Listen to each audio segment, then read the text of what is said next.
안녕하십니까. 제동에 지원하게 된 18학번 박준호입니다. 저는 전북대학교 생물산업기계공학과를 졸업할 예정입니다. 우선 목차 먼저 말씀드리도록 하겠습니다. 목차는 첫 번째 특기사항, 두 번째 본인 소개, 세 번째 관심사와 연계성, 네 번째 직무 능력, 다섯 번째 입사 후 포부, 여섯 번째 마무리의 순으로 구성되어 있습니다.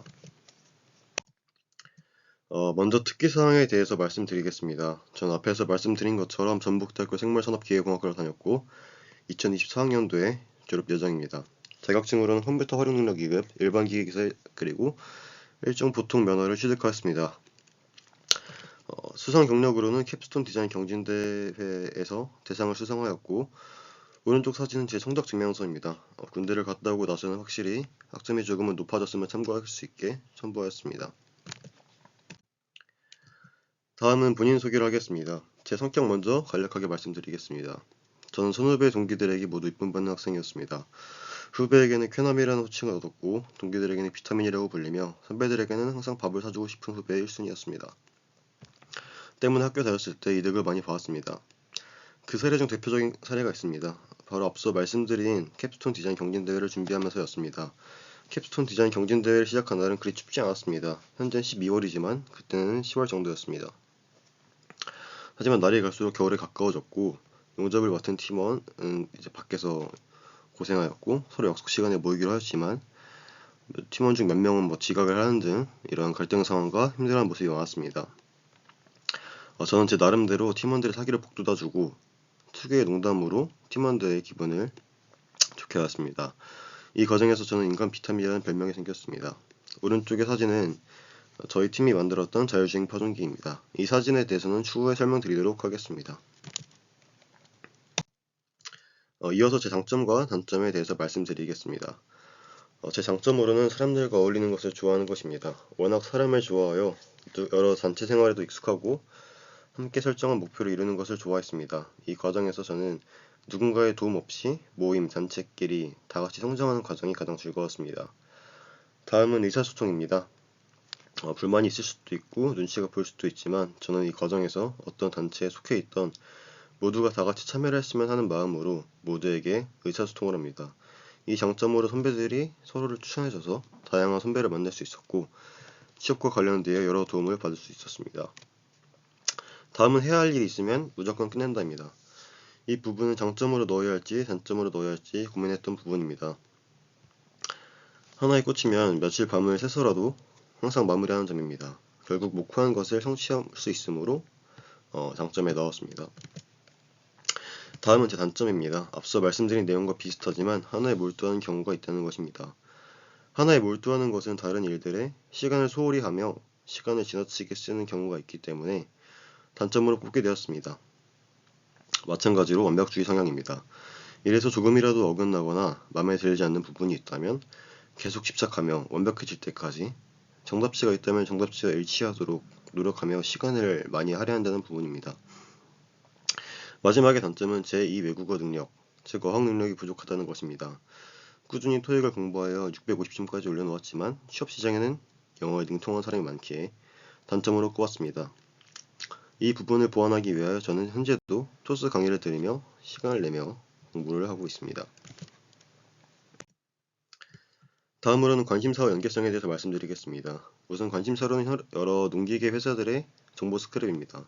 현재 농업의 기계화율이 얼마나 되었는지, 각 회사마다 트랙터 2.5 단계 추진 등 이러한 정보들을 알아보고 있습니다. 2.5 단계의 트랙터에 관한 내용은 조금 이따가 설명드리도록 하겠습니다. 다음은 일반 기계 기사를 취득하고 나서 2D와 3D의 모델링에 관심이 생기게 되었습니다. 평소에 생각지도 않던 물건들을 본다면 저 물건을 2D, 3D로 그릴 수 있을까?부터 떠올리게 되었습니다. 일반 기계 기사를 준비하는 시간들은 힘들었지만 현재 캡스톤 디자인 경진대회를 준비하면서 실질적으로 프로그램을 다루는 능력이 향상되었음을 느끼게 되었고 현재의 관심사로 자리 잡았습니다. 다음은 연계성입니다. 저는 생물산업기계공학과를 졸업할 예정으로 다른 학우들과 마찬가지로 전공을 살리기로 결심했습니다. 학과에서 배우는 다양한 전공들이 있습니다. 트랙터 공학, 유치역학, 재료역학, 스마트폰 환경 제어 등을 배웠고 이러한 부문들을 살려 저는 학과에서 배운 전공을 토대로 농기계 회사 중 으뜸이라고 불리는 대동회사에 지원하게 되었습니다. 다음은 일반 기계 기사를 취득하며 설계와 관련된 직무로 지원하고 싶다는 생각을 하였습니다. 2D, 3D 모델링하는 것은 설계와 직접적으로 관련이 있다고 생각이 들었고 흥미가 생겨서 설계 분야로 지원하게 되었습니다.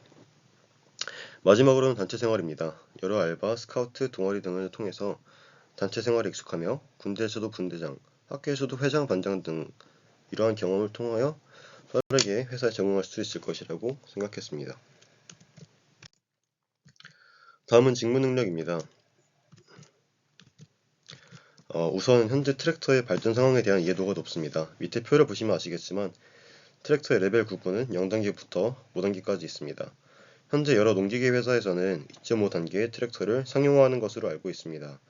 이 말은 어느 정도 트랙터의 자율주행을 하되 운전 주시를 하지 않으며 선회가 가능하고 직진, 후진 등이 가능하게끔 만들고 있다는 것을 알 수 있습니다. 또한 정해놓은 구간이나 특정 구간, 예를 들면 고속도로, 자동차 전용 도로가 있는데 이런 구간에서 운행이 가능하도록 하는 것을 말합니다. 농기계는 통상 2단계까지 자율주행이 이루어지고 3단계에서는 자율 작업이 진행됩니다. 3단계부터 트랙터 운전, 작업 조작 등 사람의 개입이 대폭 줄기 때문에 상품 가치가 높아지게 됩니다. 다음은 앞서 말했던 팀 프로젝터에서 기계 설계 담당을 맡았다는 점입니다.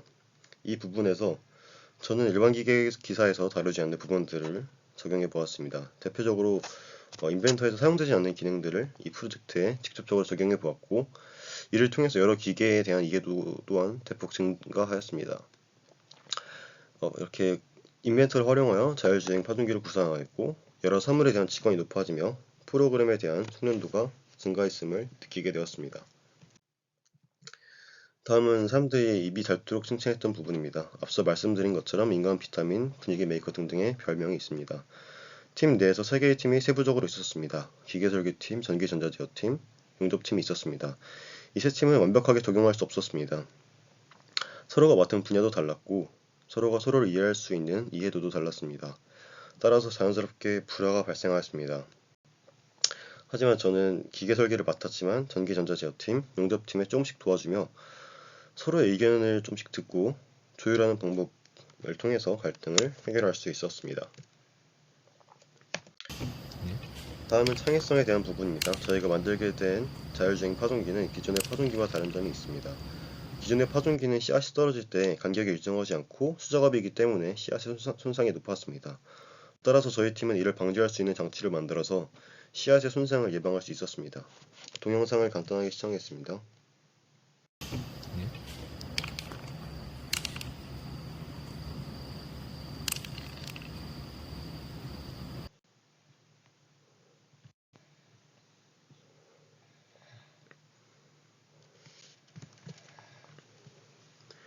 이렇게 축으로 고정하고 고정하지 않은 부품이 돌아가면서 자연스럽게 씨앗이 떨어지도록 구성하였습니다.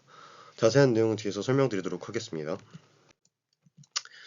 앞서 봤던 동영상처럼 한 개의 축과 세 개의 판이 있습니다. 우선 축과 2층 판을 고정시킨 후 1층 판과 3층 판을 회전시키면 3층 판 위에 있는 씨앗들이 2층으로 떨어져 다공판 구멍으로 들어가게 됩니다. 다음은 2층 판이 계속해서 회전하므로 1층의 구멍이 열리며 2층 판의 씨앗들이 1층으로 떨어지게 됩니다. 1층 판이 회전하며 2층 판 구멍 안에 있던 씨앗들이 장애물이 사라져 파종할 수 있게끔 구상하였습니다. 이렇게 회전하며 파종을 반복할 수 있었습니다.